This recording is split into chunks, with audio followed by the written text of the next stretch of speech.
Hi! నేను doctor Ragini Jatha fertility centre Gachibowli, Hyderabad నుంచి మాట్లాడుతున్నాను. బీటా హెచ్‌సీజీ బ్లడ్ టెస్ట్ ఎట్లా ఇంటర్ప్రిట్ చేయాలో అనేది తెలుసుకుందాం. అంటే ఏ వాల్యూ పాజిటివ్, ఏ వాల్యూ నెగెటివ్, అది బాగుందా, బాలేదా అనేది ఇన్ డీటెయిల్‌గా తెలుసుకుందాం. So, serum beta HCG blood test అనే బ్లడ్ టెస్ట్ ఎందుకు చేస్తాము అంటే యూజువల్‌గా ఫీమేల్ పీరియడ్ మిస్ అయింది, ప్రెగ్నెన్సీ టెస్ట్ పాజిటివ్ వచ్చింది, కన్ఫర్మేషన్ ఆఫ్ ప్రెగ్నెన్సీ కోసం సీరం బీటా హెచ్‌సీజీ అనేది చేస్తామన్నమాట.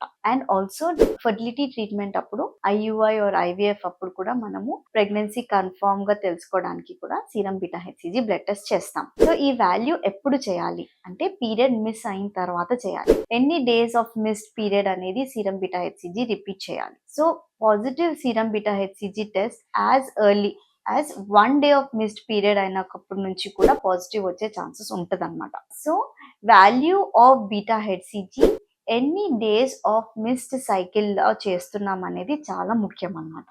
1 వీక్ కి మిస్ అయినాక చేసినప్పుడు వాల్యూ హై రావాలి.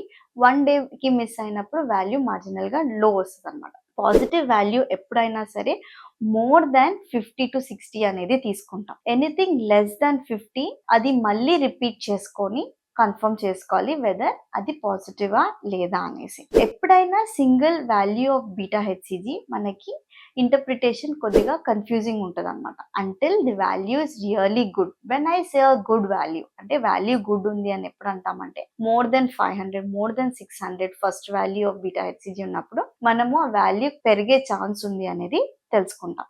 కానీ మార్జినల్ వాల్యూస్ లైక్ 50, 80, 100 ఇట్లా ఉన్నప్పుడు అవి రిపీట్ చేసుకోవడం ఎప్పటికైనా ఇంపార్టెంట్. దీంట్లో ఏదైనా డౌట్ ఉన్నట్లయితే జాతకు వచ్చి కనుక్కోండి. Thank you.